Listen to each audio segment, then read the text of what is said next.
Welcome to the North Shore 9 Podcast, episode number 130. I am Ryan Alexander. Along with me, as always, is Anthony DiNardo. North Shore 9 Podcast, a part of the Pod Hub Network. DiNardo, what is going on? Bad takes. That's what's going on, Ryan. Bunch of bad takes. Not you, but we're from Pittsburgh. We're of course there's local bad takes going around. You know, Ryan, I am coming home on December 6th, and I'm calling it right now, Ryan. It is going to be 87 degrees. Where in Fort Myers? Book it. It's going to be 87 degrees in Pittsburgh. December 6th when I arrive at midnight. You're nuts coming back. I can't believe you're coming back in December. What I can't believe it. It's your fault. How's it my fault? Because where would I be if I wasn't in Pittsburgh? Now, hang on. You could still go to the winter meetings by yourself, or I'm not going by myself. Take that alcoholic Wagner to Kutch or something. I'm not bringing him. Okay, so I either go by myself and be a weirdo at the winter meetings, which I mean, you're in Vegas. You wouldn't be the only weirdo there.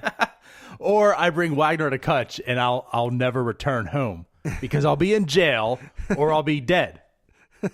Well, there's worse ways to go out. You could, never get a pick right in the, picking games in the local media. How does that happen? I mean, I'm dead serious at this point. It's a fun joke up until like recently. I mean, how is this guy employed to talk sports when everything he says about sports is completely wrong?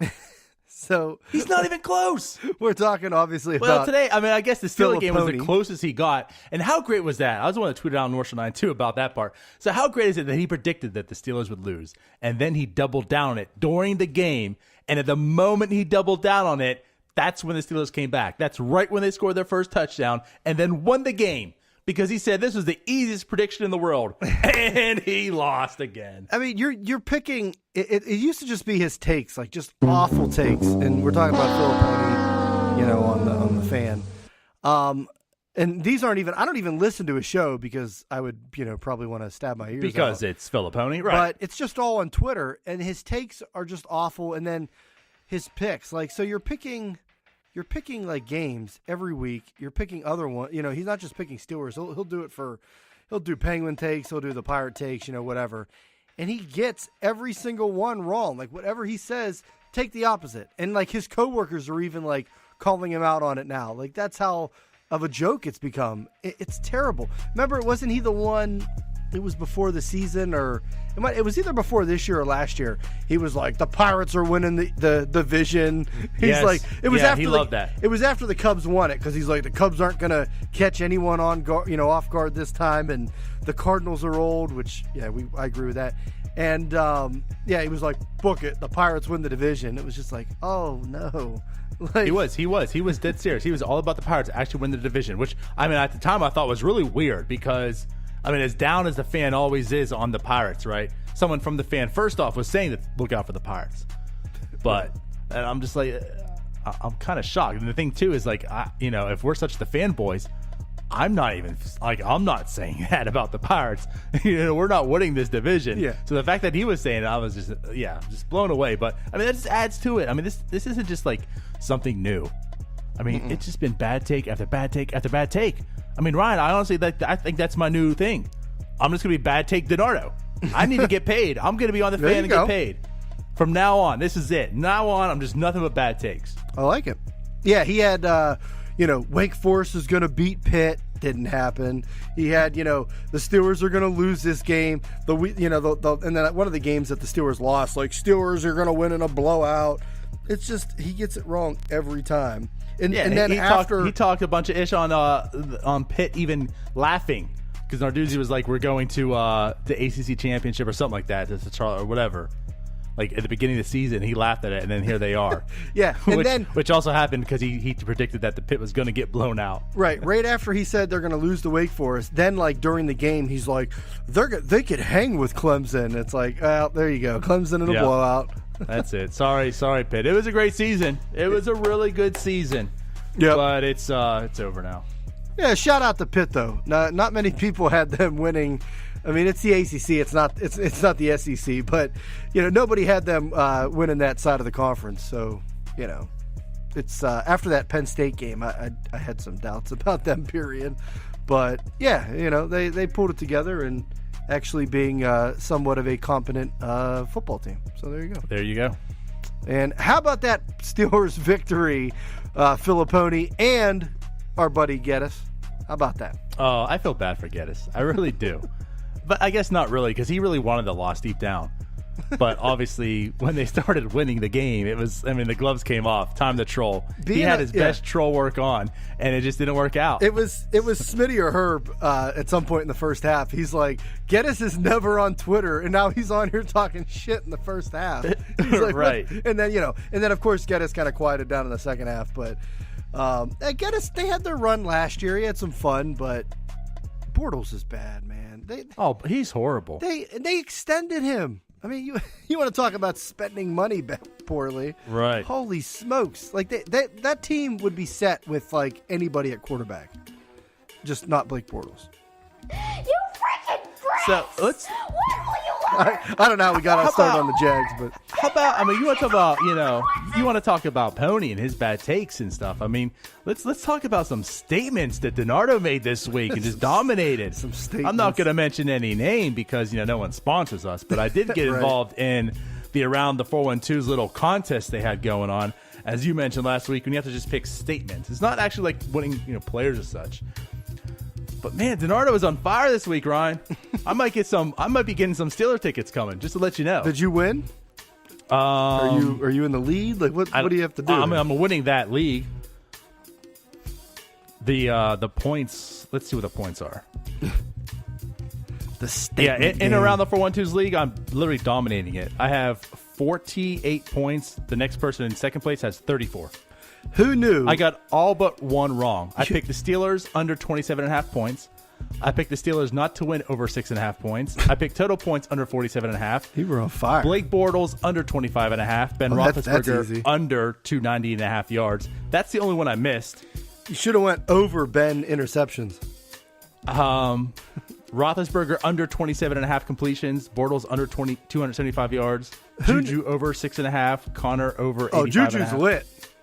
Juju's lit, man. Who knew, DiNardo, that you're not very good at fantasy football, but you're better at statements.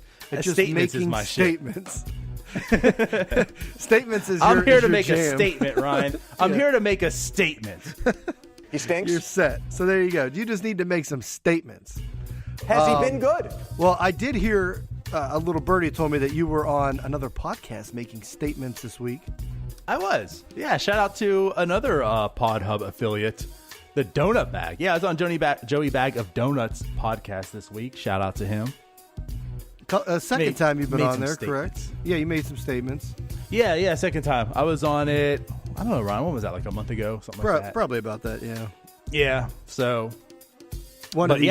big trade happened. A huge trade, monumental trade happened. So you were on there making statements about the Pirates trade. So how about that? The Pirates, we get in the offseason, they didn't sign any free agents last year.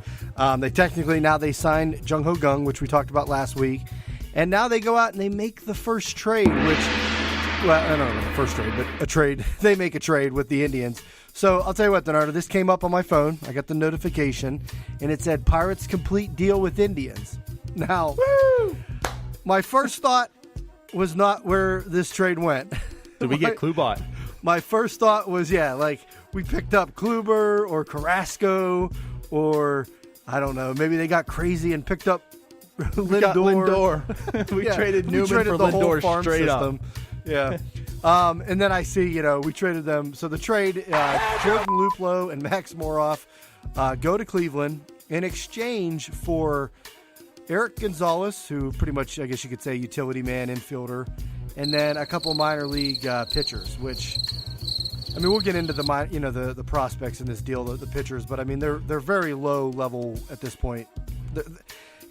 They're in the Dominican League and Arizona Fall League, one of them, and the other one was in rookie ball. So it's pretty, they got a ways to go. So I'm not going to project these guys for something crazy, but yeah, they did pick up two pitchers in it. And just like that, man, Luplow and Moroff are gone. And my first reaction to this trade, was basically DiNardo it's kind of like that 40-man roster shuffle. Moroff out of options, Luplow, I think, has one minor league option left. I don't know. Like we've seen, it seemed like a roster shuffle. It seemed like we pulled in Erik Gonzalez, who is a glove first infielder that can bounce around in multiple positions, which very piratey, versatile, flexibility, positional flexibility that the Pirates love. So it was like that move from their standpoint, and then they open up a 40-man spot as well that they can probably protect some guys for the Rule 5 draft coming up at the winter meeting. So I don't know. Like, what do you think? Luplow and Moroff go. Now we talked about like the Pirates are going to need an outfielder with Polanco's injury and everything. Luplow was one of those guys that sits, that could have been that guy that holds down the position, and now they traded to Cleveland, who they need their outfielders. So I don't know. What's your initial thoughts on it?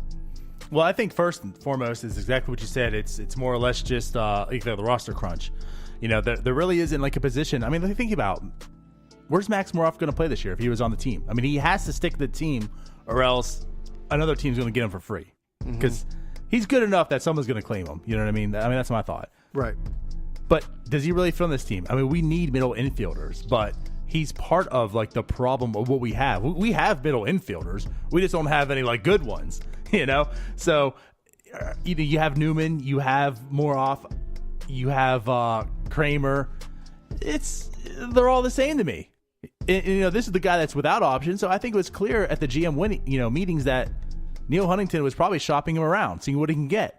And obviously they probably wanted to look at middle infielders, maybe someone more of a veteran presence in that aspect. And obviously, you're not going to get much for him either. It's not like you're trading Max Moroff to get a superstar or even like an all-star, an average middle infielder, Right. So to think you're going to get something good, like this is not going to be a big trade, and it's not designed it.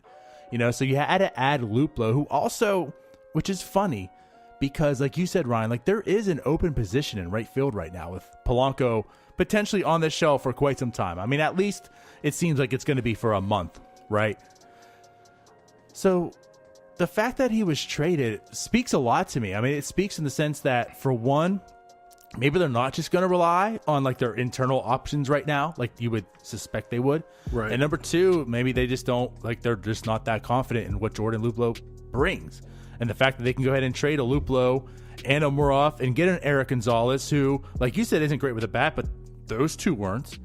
But at least Gonzalez can play virtually anywhere and everywhere in the infield and outfield, opposed to catcher and pitcher. But who knows? Maybe he will this year. the way the MLB's going this year, everyone just pitches. Right. But so it's like it speaks a lot to me that it's going to give us a little bit of depth. This brings a player in Gonzalez who can play everywhere. The way I put it on the donut bag was, it's like Sean Rodriguez 2.0 all over again. Is that kind of how this speaks to you? With who? With Gonzalez. With Gonzalez? Yeah. I mean, I don't. Sean Rod had that year where he was hitting for power and everything. Yeah, but that year didn't come until after the trade. You know what I mean? Like when Sean Rod came over, he didn't have a bat. Right. I mean, yeah. He was he could play, all glove and he could play all over. Like I said, the Pirates, never had, in the last, 5 years, like the Pirates love their positional flexibility, like guys that can play multiple positions. Absolutely. And especially, DiNardo, with a team that's pretty much rolling with, it looks like 2 third basemen only, like Gung and Moran. So now you bring Gonzalez in, and like you said, I think we saw enough of Moroff where, they have him and Luplow both have a little bit of pop, but they also didn't really. They just didn't. When they were showcased, they didn't really show enough. And we'll get into the numbers, but now they bring in Gonzalez, who, hey, he can play short, he can play second, he can play first base. I mean, last year he played all over the diamond, and the year before he played a little bit outfield. So he can play left and right, and he can play third, short, second, and first. So he's been all over the place, and he's a pretty good glove at that. So they bring him in.